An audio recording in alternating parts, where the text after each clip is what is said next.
Rolls Royce ప్రపంచంలోనే అత్యంత luxury కార్లు తయారు చేసే కంపెనీ. కానీ ఈ కంపెనీ వెనుక ఉన్న కథ తెలుసు. ఒక పేద కుటుంబం వీధుల మీద జీవించి తర్వాత ప్రపంచంలో రాజుల కార్లు తయారు చేసే స్థాయికి ఎలా చేరింది. 1863లో ఇంగ్లాండ్లోని ఒక చిన్న పట్టణంలో అక్కడే జన్మించాడు హెన్రీ రాయ్స్. అతని తండ్రి ఒక చిన్న పిండి మిల్లర్లో పనిచేసేవాడు. హెన్రీ వయసు కేవలం 9 ఏళ్ళు ఉన్నప్పుడు తండ్రి మరణించాడు. దాంతో కుటుంబం మొత్తం కష్టాల్లో పడిపోయింది. ఇతరులు వీధిలో జీవించాల్సి వచ్చింది. జీవనం కోసం హెన్రీ పేపర్లు అమ్మడం, టెలిగ్రామ్లు డెలివరీ చేయడం మొదలుపెట్టాడు. రోజుకు 10 గంటలు, వారంలో 7 రోజులు పనిచేసేవాడు. కానీ అతని మనసు మాత్రం ఒకే దిశలో ఉంది. నేను పేదగా పుట్టినా పేదగా చావకూడదు. అతనికి ఎలక్ట్రికల్ మరియు మెకానికల్ ఇంజనీరింగ్ మీద మక్కువ పెరిగింది. అతను ప్రతిభను గుర్తించిన ఒక అత్త గ్రేట్ నార్థన్ రైల్వే కంపెనీలో అతనికి ఒక శిక్షణ అవకాశం తెచ్చింది. ఇదే హెన్రీ జీవితంలో పెద్ద మలుపు. కానీ దురదృష్టవశాత్తు ఆ అత్త మరణంతో ఆ అవకాశం కూడా ముగిసిపోయింది. తర్వాత హెన్రీ లండన్ లోని టూల్స్ కంపెనీకి వెళ్ళాడు. తర్వాత లీడ్స్ లోని మరో కంపెనీలో ఎలక్ట్రికల్ ఇంజనీరింగ్ గా చేరాడు. ఇలా అతను అనేక కంపెనీల్లో పనిచేస్తూ తన నైపుణ్యాన్ని పెంచుకున్నాడు. ఆ సమయంలో హెన్రీకి ఒక స్నేహితుడు ఉన్నాడు, ఎర్నెస్ట్ క్లేర్ మ్యాండర్. ఇద్దరికి ఒకే ప్యాషన్, కొత్త ఆవిష్కరణలు. 1884లో వీరిద్దరూ కలిసి ఒక కంపెనీ ప్రారంభించారు, ఎఫెక్ట్స్ రాయ్స్ అండ్ కంపెనీ. అందులో వారు సీలింగ్ మెషిన్లు రిపేర్ చేయడం, ఎలక్ట్రికల్ ఫిట్టింగ్స్ చేయడం వంటి పనులు చేశారు. కానీ హెన్రీ మార్కెట్ లో ఎలక్ట్రికల్ లైట్స్ డిమాండ్ పెరుగుతున్నట్లు గమనించాడు. అందుకే ఆయన bulb holders, clamps and electrical doorbells తయారు చేయడం మొదలుపెట్టాడు. ఈ చిన్న నిర్ణయం కంపెనీ భవిష్యత్తును పూర్తిగా మార్చేసింది. 1900 నాటికి కంపెనీ సేల్స్ 20,000 దాటాయి. అప్పుడు అది పెద్ద మొత్తం. జీవితం సెట్ అవుతుంది అనుకునేసరికి ఒక ట్విస్ట్. 1901లో జర్మన్, అమెరికన్ కంపెనీలు బ్రిటన్ మార్కెట్ లోకి వచ్చారు. దాంతో పోటీ పెరిగింది, ధరలు పడిపోయాయి. రాయ్స్ వ్యాపారం దెబ్బతింది. ఆర్థికంగా కూలిపోయిన రాయ్స్ ఆరోగ్యంగా కూడా బలహీనమయ్యారు. డాక్టర్ అతనికి చెప్పిన సలహా తాజాగా తీసుకోండి, కారు కొనండి, ప్రయాణించి. రాయ్స్ ఫ్రాన్స్ కి వెళ్ళి ఒక కారును కొనుగోలు చేశాడు, డికో విల్లేయర్.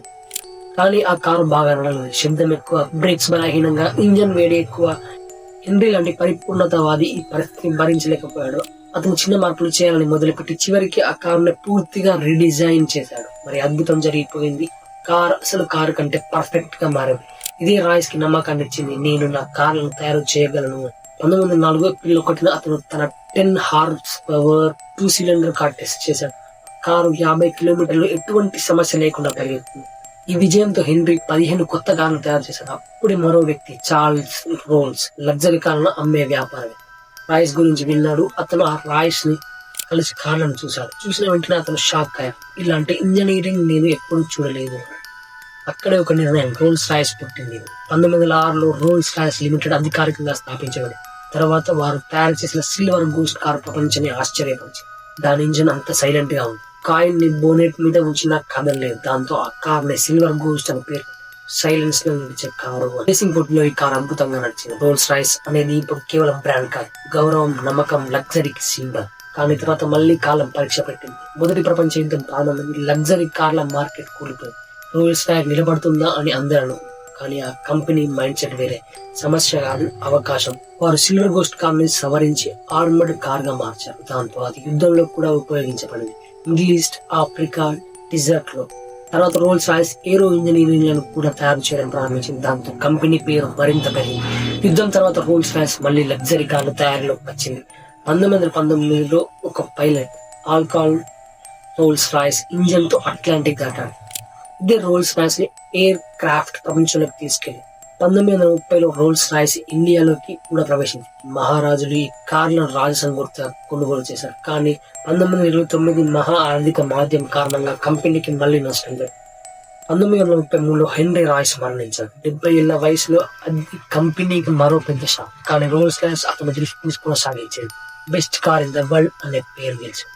తర్వాత కూడా అనేక లగ్జరీ మోడల్స్ ఏరో ఇండియాలో తయారు చేసే రోల్స్ రాయ్స్ ప్రపంచంలో అగ్రస్థానంలో నిలిచింది. 1971లో ఒకేసారి మళ్లీ దెబ్బ. ఏరో ఇంజన్ ఖర్చులు పెరగడంతో కంపెనీ దివాలా తీసింది. బ్రిటిష్ ప్రభుత్వం టేక్ ఓవర్ చేసి కార్ మరియు ఇంజన్ విభాగాలను విభజించింది. తర్వాత రోల్స్ రాయ్స్ బెంట్లీని కొనుగోలు చేసింది, మరో లగ్జరీ బ్రాండ్.